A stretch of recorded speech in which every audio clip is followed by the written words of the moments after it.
If you had 1 hour of oxygen left, which line would your Sherpa choose? South into a moving maze of ice, or north into winds that peel tents off the ridge? The decision isn't tradition, it's survival. And it starts where Everest demands its first payment. Before anyone talks summit, they pay the icefall tax. The Khumbu is a living conveyor belt.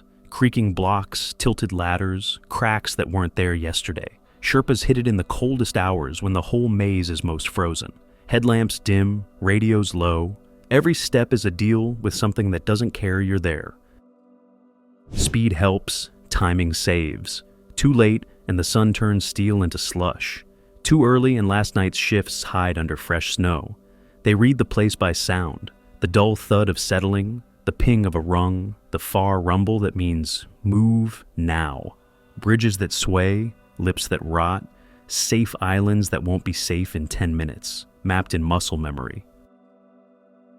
The risk is personal. One bad day changed the South forever, and plans are built around the worst hour, not the best one. Loads move smart, heavy gear in the deep freeze, weaker clients held back, rope and O2 cached, so no one does an extra lap for something dumb. One more crossing is one more lottery ticket you don't want. Crowds turn danger into chaos. A slowed ladder jam bakes in sunlight and the whole line stalls. That's when quiet calls happen. Reroute around a newborn block. Reshuffle the order so the strongest punch through, or kill the push because a bridge ahead just went.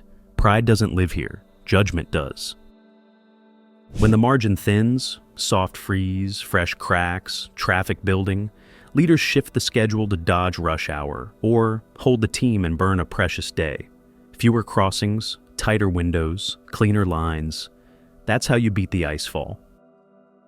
But the South isn't the only equation. North of the border, the camps sit higher, the wind hits harder, and one rule flips the entire risk picture on its head. On the north side, the mountain doesn't shout. It freezes you into silence.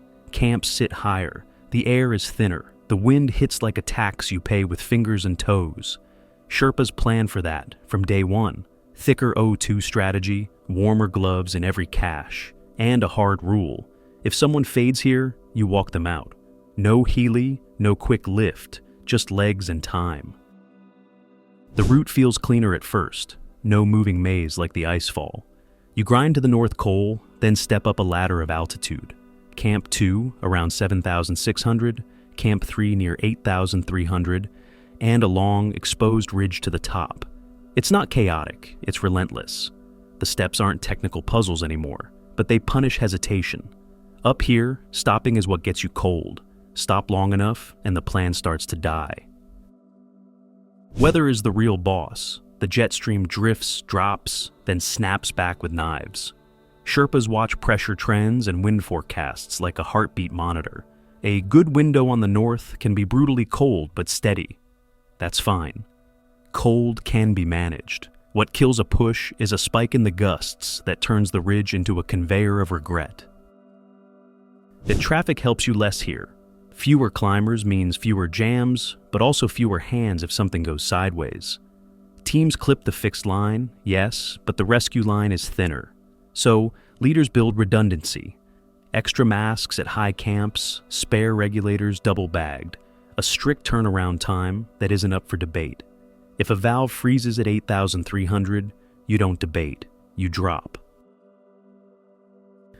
Why pick the north? When the South's icefall is groaning, when queues are forecast to snake for hours, when your team is strong in wind but light on nerves, the North's predictability wins. You trade moving hazards for the slow grind and a harsher sky.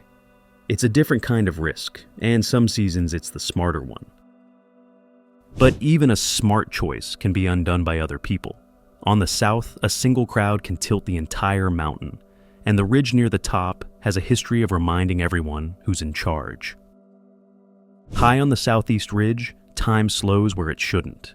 A narrow line, a brittle overhang, and a queue that barely moves. Every minute in that line burns through O2, body heat, and nerve. The cornice near the old Hillary step isn't scenery.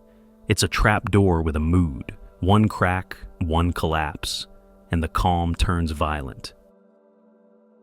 Sherpas fight this with timing, not luck. They aim for off-peak pushes, slip through at night or on the tail of a window, and keep clients clipped short so passing is clean and fast. If the ridge starts to bottleneck, the strongest go first to punch the rhythm. The rest follow in a steady pulse. Clip, step, breathe, repeat. No sightseeing, no speeches. Momentum keeps you safe.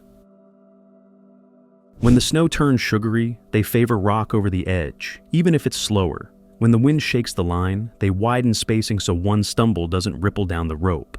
If a fixed team stalls, leaders choose between patience and retreat, because waiting is a quiet drain.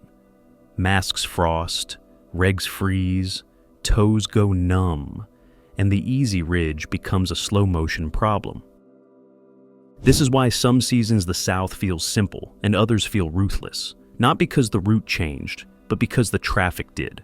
So Sherpas plan around people as much as weather. Pick a smaller window, swap summit day, or stand down entirely. Better to lose a day than lose margin at 8,700 meters. But survival isn't just about avoiding trouble. It's about getting out when trouble finds you, and the rescue options on each side couldn't be more different.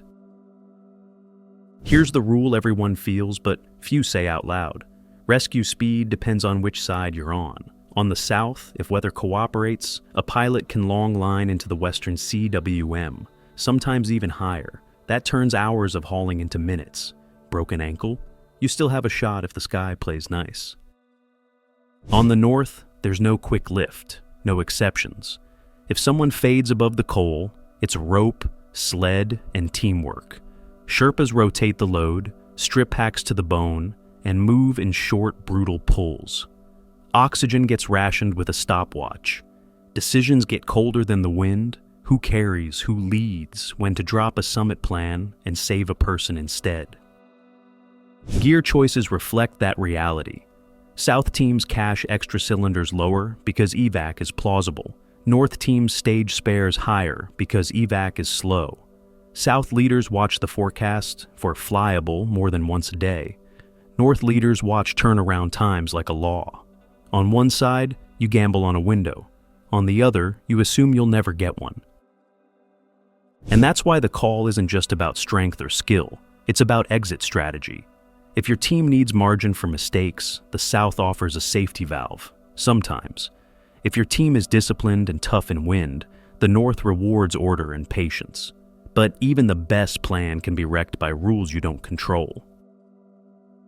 On Everest, a stamp can change the weather. One notice, one new rule, and a perfectly planned season tilts overnight. The north side runs under stricter, centralized control, guided only, tighter oversight, fewer wild cards. That means cleaner camps and smaller crowds, but also hard limits. No heli lifts, rigid schedules, and decisions you don't get to argue. The South is looser and louder. More permits, more operators, more flexibility, and more ways for crowding, delays, or disputes to ripple through the route. Logistics follow the paperwork. The North can truck gear to base camp, so high camps fill fast when the window opens, but resupply above the coal is still a grind. The South walks in through villages and the Khumbu, which builds acclimatization and community, then funnels everyone into the icefall, where one ladder or one sirac dictates who moves and who waits. When officials pause rope fixing or shuffle rules, the North can stall all at once. When weather or labor issues hit the South, some teams keep going while others stand down, and the line gets messy. Money and oxygen get political too. Permit caps, fee changes, and experience-required clauses shift who shows up. Every season, rumors flare about missing O2 or broken rules at high camps. True or not, the leaders plan for it. Spares double-bagged, cylinders marked, masks checked like passports. Because when enforcement tightens, the unprepared get caught by paperwork instead of a storm. So, the choice isn't just terrain, it's governance. Do you want predictability with harder ceilings, or flexibility with human traffic baked in? That call sets everything else. And when it's finally time to go, Sherpa leaders fall back on a simple, ruthless checklist. When the clock shrinks to minutes, leaders stop guessing and start scoring. Window length versus team speed, crowd forecast versus cold risk, oxygen on hand versus distance to safety. If 2 of those go red, they pivot. If 3 do, they bail. Simple. First, pace. If the slowest climber can't hit the turnaround time without burning emergency O2, the plan changes. No speeches, no blame. Next, weather. Gusts rising ahead of schedule, they slide the summit bid or drop a camp. The ridge punishes stubbornness. Then traffic. If the queue will put you in the danger zone at noon, you move earlier, go later, or don't go. Will push through is how legs cramp, regs freeze, and smart teams get dumb. Redundancy is non-negotiable. 1 spare mask for every 2 people above high camp. Regulators taped, valves checked, cylinders marked so nothing walks. Radios tested at rest stops, not just at camp. If any of that fails in the dark, you don't climb into it, you fix it, or you descend. Health checks are blunt. Cough turns wet, that's down. Fingers numb past the re-warm, down. Thinking gets sloppy, down. On the south, you can sometimes gamble on a lift. On the north, you plan like nobody's coming. That mindset alone decides more summits than the weather ever will. And there's the last question leaders ask themselves before the final rope. If something breaks at the worst point, do we still get home? If the honest answer is maybe, the mountain just answered for you. There isn't a safe side of Everest, only seasons when one side makes more sense. South trades a shifting maze for faster exits and heavier crowds. North swaps moving hazards for colder air, higher camps, and zero quick rescue. Sherpas don't pick a line because it's famous. They pick the one that leaves the most ways out when the sky turns and the ridge starts taking names. The map doesn't save you, decisions do. So if you had 1 hour of oxygen left, which door would you choose and why?